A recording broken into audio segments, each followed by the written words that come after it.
ยินเสียงมันกบกเลยทุกคนประมาณ3-4โตหมูคอยแห้งใกล้เรียหล่อค้อนหลบ โอ้ตัวใหญ่เลยนี่ปลาคุยละมทุกคนเลย เที่ยวเราสั่งอาหารเนี่ยยังถ่ายคลิปเลย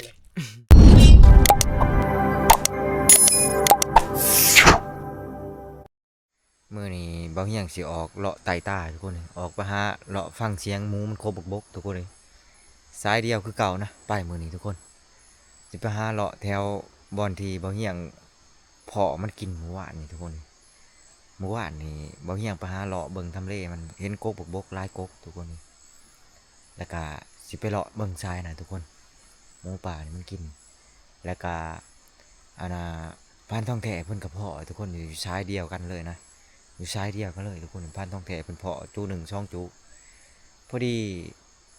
บ่เฮียงนอนพักได้ประมาณ3ชั่วโมง4ชั่วโมงเลยทุกคนในตอนนี้เวลา10 โมงกลางคืนเลยบ่เฮียงก็สิออกเลาะใต้ตาบาดนี้ทุกคนจักสิมานบ่มานมื้อนี้ก็มีแต่ว่าไปเบิ่งคำส้มกันสำหรับมื้อนี้ทุกคนส่วนในพานเฮาแต่ละคนเพิ่นก็ไปคือกันแหละทีมงานเฮาก็ผู้ไปนั่งหางนำก็มีไปทุกคนมื้อนี้มาสิเลาะตามทางนี่แหละทุกคนมายังสิเลาะตามทางไปเลยนะนี่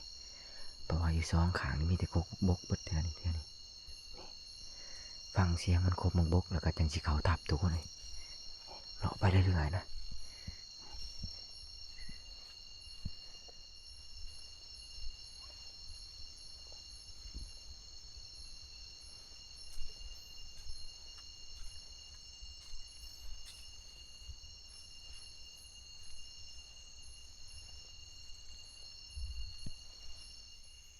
วางยานี่เราได้ยินเสียงหมูมันกบกันทุกคนเลย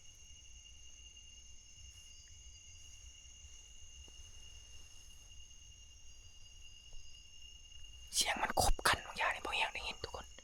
เดี๋ยวบ่เฮียงสินั่งอยู่นี่ก่อนนะบ่เฮียงสินั่งฟังรหัสมันอยู่นี่ก่อนทุกคนเลยเอาสินั่งฟังจนกว่าแน่ใจว่ามันกินอยู่บ่อนไหนแต่ว่าเราได้ยินรหัสมันแล้วทุกคนได้ยินรหัสมันแล้วเดี๋ยวบ่เฮียงสินั่งฟังอยู่นี่ก่อน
ตอนนี้เบาเอียงได้ยินเสียงมันกบกเลยทุกคน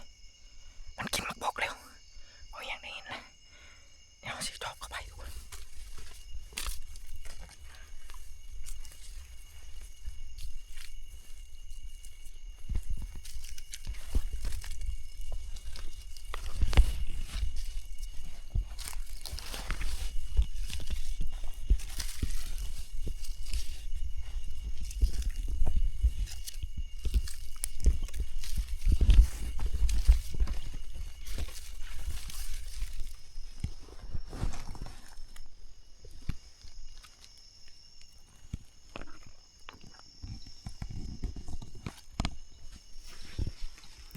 ตอนนี้มันเศร้าครบแล้วทุกคนเลยมันเศร้าครบบักบกเลยตอนนี้เดี๋ยวเบาเอียงสินั่งฟังรหัสมันอีกคือเขานะเวลาเขาหมูครบมักบกทุกคนเลยถ้าว่ามันหยุดครบเราก็ต้องหยุดเขาทุกคนเลยเดี๋ยวรอฟังเสียงมันครบอีกนะตอนนี้มันเศร้าเลยทุกคนเลยมันเศร้าครบเลยตอนนี้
3โตทุกคนเลย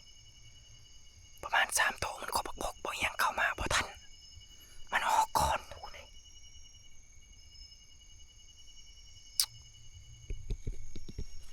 ได้ยินตั้งแต่เสียงมันครบ2 บาท3 บาทบางอย่างแต่ว่าฟังเสียงครบนั้นน่าสิประมาณ3โตทุกคนเลยน่าสิประมาณ3โตหอยมันกินไปบอกอยู่ในกกต้นนี้ทุกคนเลยน่าจะได้มันออกก่อนทุกคนบางอย่างเข้าบ่ทันมันออกก่อนนะบางอย่างเข้ายังบ่ทันหอดโทษมันซ้ำทุกคนเลยสงสัยมันกินก่อนหน้านี้แล้วนะสงสัยมันกินก่อนแต่เฮิงเลยทุกคนเลยพอดีบางอย่างค่ะชินังฟังมันไปเรื่อยๆทุกคนเลยบางทีมันออกในต้นนี้มันจะไปกินต้นอื่นทุกคนเลยเพราะว่าต้นมันพกแตงนี่ลายทุกคนเลยบางอย่างจะคอยนั่งฟังไปเรื่อยๆนะจะคอยจ่อไปทุกคนเลย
สิลองนั่งอยู่นี่ก่อนประมาณ30 นาทีจังสิลงทุกคนเลยสินั่งดักมันก่อนนะเพราะยังมาดักทางหน้ามันแล้วบัดนี้ทุกคนเลยมันมีต้นมะบกในนี้เพราะยังมานั่งดักไว้นะถ้าว่ามันมาแต่บ่แลบางทีมันอาจจะมากินต้นที่บ่ยังขึ้นนั่งเดี๋ยวสินั่งลองเบิ่งทุกคนเลยจาก30 นาทีจังสิลง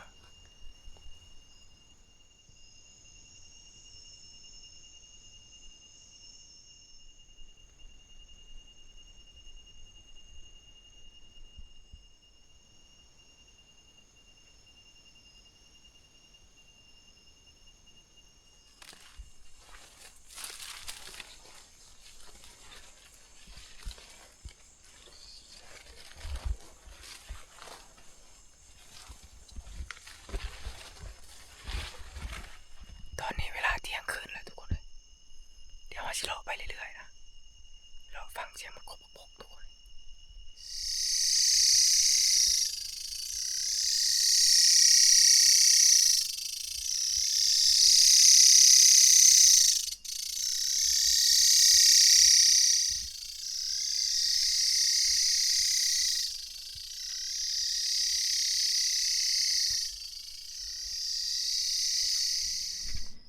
อันนี้บางอย่างมาเอิญเอาพานทองมานี่ทุกคนเลย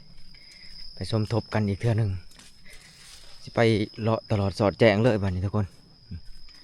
ไปหมดต้องอยู่บ่ต้องนอนมื้อนี้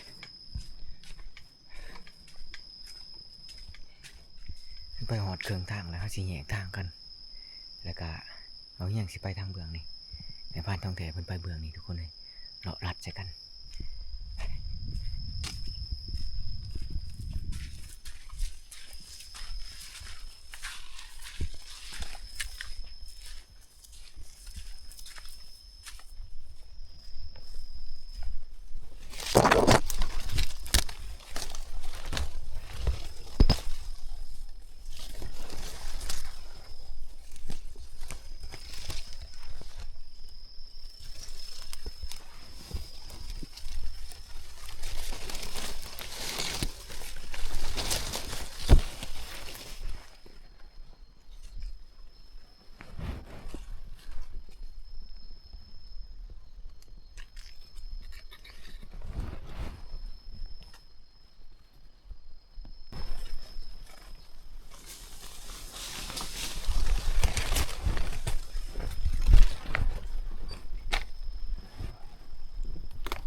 บ่เห็นเลยหมูมันต้นน้ำตามไปโลดหมูมันซุ่มน้ำต้นน้ำไปเลยหมูมันน่ะฮะเป็นหยังเฮ้เจ้าช่องบ่เห็นบ่ตอนเฮาลัดกันหั่นไดเจ้าก็บ่เห็นเนาะอยู่ใกล้ๆนะมันหกแห้งเลยโอ้ ใหญ่เนาะ ฮะ ก็อย่าใหญ่เนาะหมูตัวนี้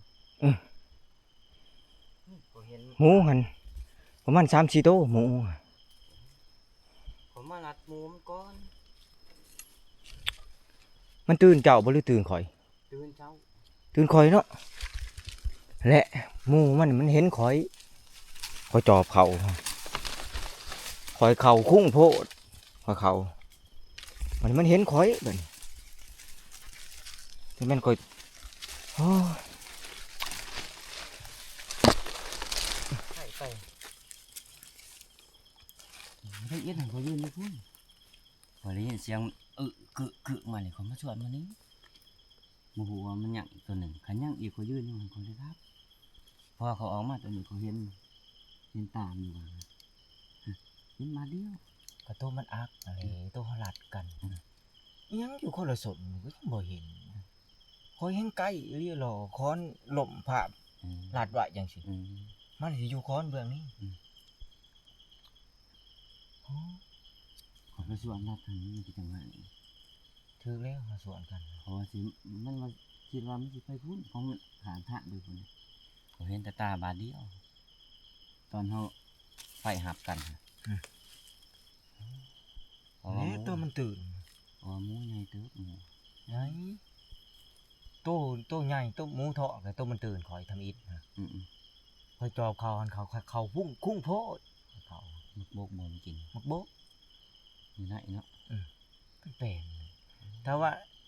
คอยคิดว่าถ้าว่าย่ำมือแรงหรือว่าย่ำมือเสาหันเขามีโอกาสได้ทับลาย แม่นของ ย่ำเมื่อคืนมันเขายากเมื่อคืน ของตอนคำมันกินอยู่หันหวานกินอยู่สุดเดียวกันนี่เลย อ๋อมันขักบาดนะไปไหมบ่ ไปไหม ไปจังไหนไปนำกันเลยบ่หรือจังไหนหรือสิแยกทาง เนี่ยค่ะ แยกเนาะ มันจะแจะไง มันจักมุ้งเลยมือ 4 โมง สี่แล้วบ่ เดือนขึ้น 4 โมงเลยไปโอ้ยน่าเสียดายทุกคนเลยมาเฮียงเขานะมาเฮียงเขาจำโพดเขาคุ้งโพดเฮาบ่ฮู้ว่ามันแป้นหรือมันหกที่จริงมันแป้นบัดนี้หมูใหญ่อะมันเห็นบ่เฮียงก่อนทุกคนมันเห็นแล้วมันพาหมูตื่นไปเลยทุกคนพอดีเฮาลัดคนละเบื้องกับพันทองแท้อยู่ใกล้ๆนี่ยังบ่เห็นทุกคนเห็นมันหกน่าเสียดายทุกคนเลยมันตื่นไป3หมูประมาณ4โตวหมูมันสิแจ้งเลยได้อยู่คน3โมง4โมงนะเดี๋ยวเฮาสิเลาะไปเรื่อยๆทุกคนเฮาสิแยกทางกับพันทองมานี่เฮาสิแยกทางแล้วก็สิเลาะไปสิลัดเสาเมื่อเลยทุกคนเลย2เทื่อแล้วผมเฮียงพอนี่ทุกคนสำหรับมื้อนี้ไปเห็นปะ นี่บนนี้บนนี้ นี่ค้อนตัวนี้แหละแม่นบ่ จะแสดงว่ามันถือกินหัวมันอักอยู่ทางนี้ มันอักอยู่ในนี่มันบ่ออกมาบนทางมันเห็นไผเจ้าลัดกันคนละสนปานนั้นยังบ่เห็นก็มันอยู่ในนี่แหละ นี่ก่อน ค้อนตัวนี้นี่อ๋อ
เลาะแล้วนะ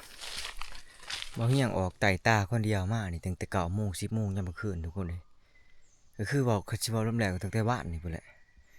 เลาะออกไต่ตากะพอหมู3 เทื่อทุกคนเลยเทื่อที่1ก็เขามันบ่ทันหอดมันก็ออกก่อนแล้วก็เทื่อที่2นี่ก็เป็นพอกระพันท้องแท้ทุกคนเลยแต่ว่าเฮาเขาแล้วมันเห็นเฮาก่อนทุกคนเลย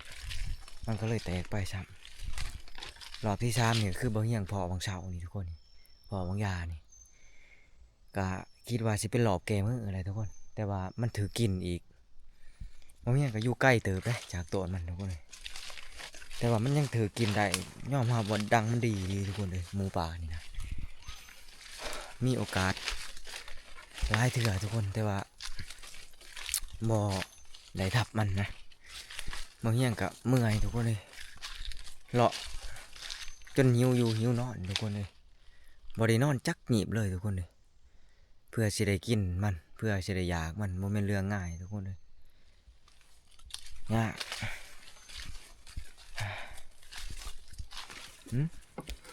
ใส่ละป่าใส่หมองมะใส่หน่อยร้ายซ้ำไรโอ้โอ้มีตัวใหญ่ๆป้าตัวเชื่อจะได้กินอ่ะนี่บ่พอโอ้ตัวใหญ่เลยนี่ปลาคุยละมทุกคนเลยใหญ่กูปลาสนุนอีกโอ้โอ้ปลาจาดป้านี่โอ้มีแต่ปลาแสบทั้งนั้นเลยตัวไรตัวสิปีกนี่โอ้ขากอะไรเชฟเมนูยังบ่ล่ะ คอยสิขันเอ้า คันบ่รู้สิก่อย ขันใส่มักนาวเอ้า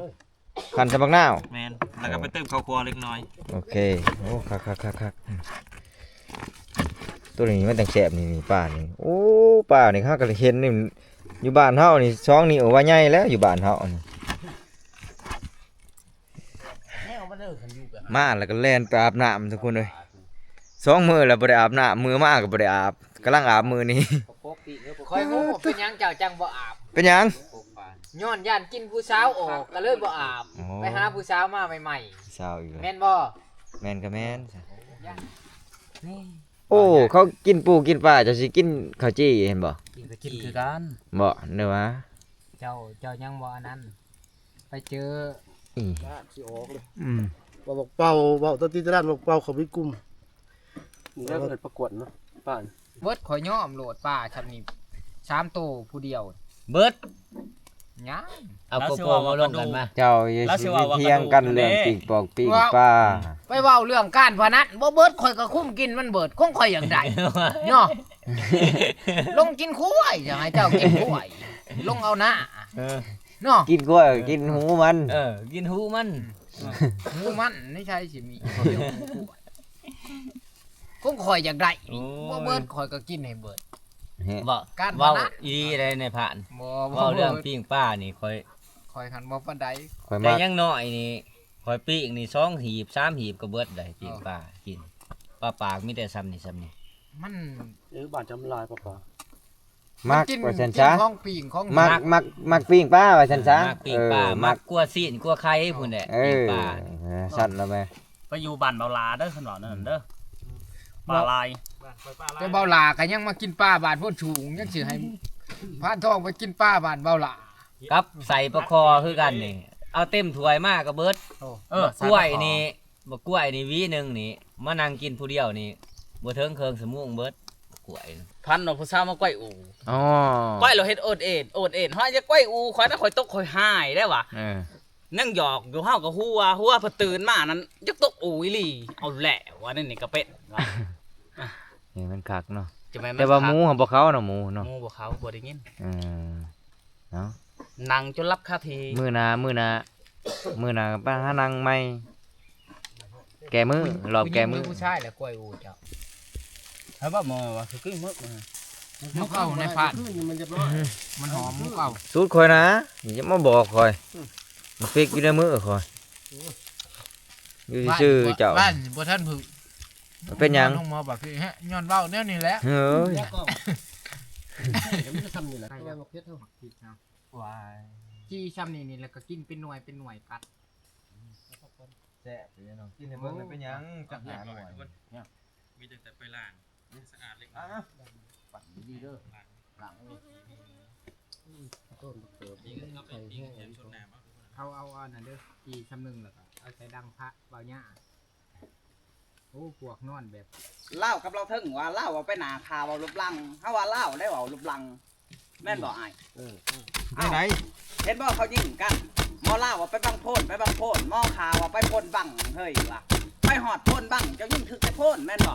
เจ้าไปบังโพนเขายิงใต้ซ้ำแม่นบ่ พุ่มเขาเลยเนาะซับพุ่มเขาเลย ว้าวลบหนาลบหลัง แม่นเว้าลงแล้วก็จะใครถึงเนาะ ตัวนี้ตุ่มเลยเนาะ มันชับชาแต่ละโถอีก ตุ่มสดไปได้ แม่นอี่ลี หกบ่มี ลาบแซ่บลาบลูก ลาบยังกว่าเห็ดเดือดไป ข้าง มุกมุกหัวหอมเนาะ ที่แนวโถ ใช่ครับ ยังมีบ่เจียมบ่ใช่กันแล้ว มาคือจังเขาซื้อมาเนาะบ่ได้ซื้อ เดี๋ยวเขาอู้เลยออกก็ซื้อขนมปลาเยอะใส่เลยก็อู้เดี๋ยวเขา ใช่เลยบ่ มันเนี่ย เก็บมึงน้ำห่อลวกเลย ตัวพี่เป็ดเจียว ต้มน้ำมันห่อลวกเลย ท่านพระกินแล้วริบขึ้นบ่มีกันเลย โอ้มันคดเขาดิ โอ้ยมือข่อยไปทมมีแดมเบิดนี่ เนี่ยยูทูบเบอร์เพราะว่าอยากเขาแห้งไปเที่ยวเราสั่งอาหารเนี่ยยังถ่ายคลิปเลยถึงมื้อบัวถีบลงตก โอ้คัก เป็น เลย คลิปหนึ่ง โอ้ คนไทยเนาะเนี่ยคนเห็นเขาบ่รวยเลยแหละสั่งตำบักหุ่งมา หิวข้าวแห้งเนาะ มา โอ้แขนอันตันเลย ว่าที่จับมาได้เนี่ย กลืนน้ำลายน้ำได้นี่ฮะบ่แม่นว่าสิอันนั้นนี่ ได้บ่ว่าแต่กลืนน้ำได้ก็เฮือยน่ะ อ๋อมันเห็น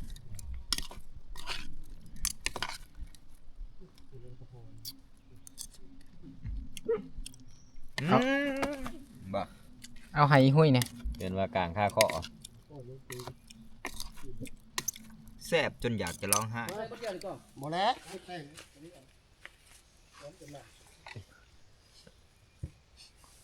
ระวังได้สิสู้นะ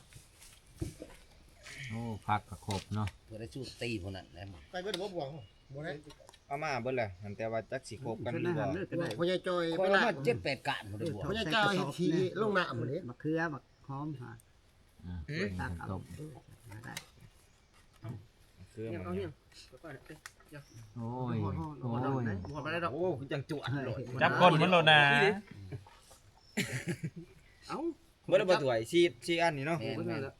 เอาข้าวหมอเลย มะเขือถอกใส่กระสอบนะเอาสวยตักเอาแบ่งเอา เขาต้องขอรถ ไอ้แม่นคนได้ จอยแล้วบอก แม่นคนได้มีแต่ยาแล้วมัน นี่จะ โอเคขายมาพี่อ่ะเนาะ มาโจทย์ที่เอาได้ เฮ็ดโอ้ก่อยป้าปิ้งป้าต้มป้าบานนี่ ได้ทางมือน้องหั่นน่ะ อืม ย่ำพอเอานึง เนาะมานี่สิครัวบ่นี่ เนาะแบ่งจังนั้น โอ้มันเทิงกันเนาะกินในหม้อก็ได้บ่เป็นหยังดอกอยู่ป่า ต้องครับพาไปก่อน ตัวคลัมป้าไปก่อน ครับนี่ ยืมไว้ กินแต่เจียว ที่หอช่วยนวดเห็นป่าเนี่ย กาโจงจ้าชัวเด้อ เนี่ยตะเบิ้นโดย เข้ามา เอามาแต่ทางเดียว ตัวมาอันนี้ งานกันเลย ขอจำแจวของ จำว่าขอจำแจวเนาะ ดอกพักน้ บ่แม่นยังบ่ได้กินแจวจักเทื่อ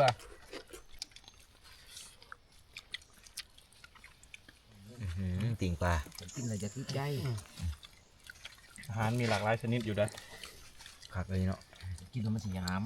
เป็นหยัง มีก่อย คมแท้ๆในการคม ขมแล้วมันแฉะวะป้านี่มันขมเป็นธรรมดา จับแก้วเล็กน้อย แต่ก็ว่าปุ๊บ หายยังคือหายไม่ได้ พอสิไปนั่งเลย ๆ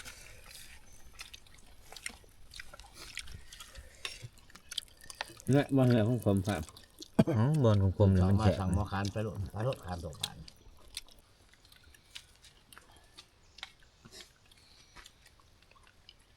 สีมันลายเลยเนาะ พัดแต่ขึ้นผู้มื้อนี้ได้กินข้าวน้ำหมู เดี๋ยวมือจะกินยัง มันกินหวม เขากันเขาจี กำลังจ่อบักเวอร์ครบบักบกปอก บ่ พันทองมาบ่มาโอ้พันเฮียงหัวปิดไว้ปะโถ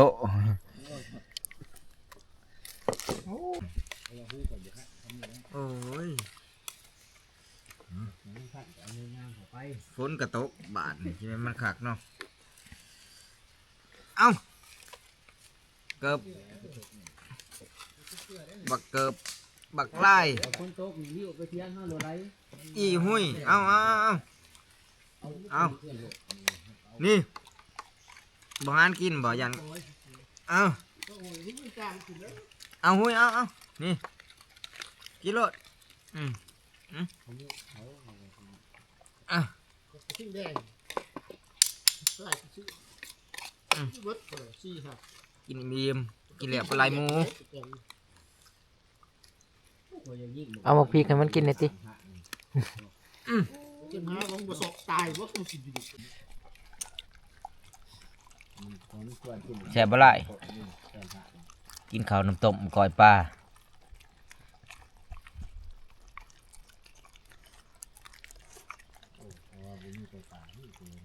เอาปิดคลิปไว้สำนีก่อนทุกคนเลยเมื่อยังกินข้าวแล้วก็สิขอตัวไปนอนพักผ่อนก่อนบ่ไหวแห้งทุกคนหิวนอนมาเบิดคืนสำหรับมื้อนี้มื้อหน้าจังว่ากันใหม่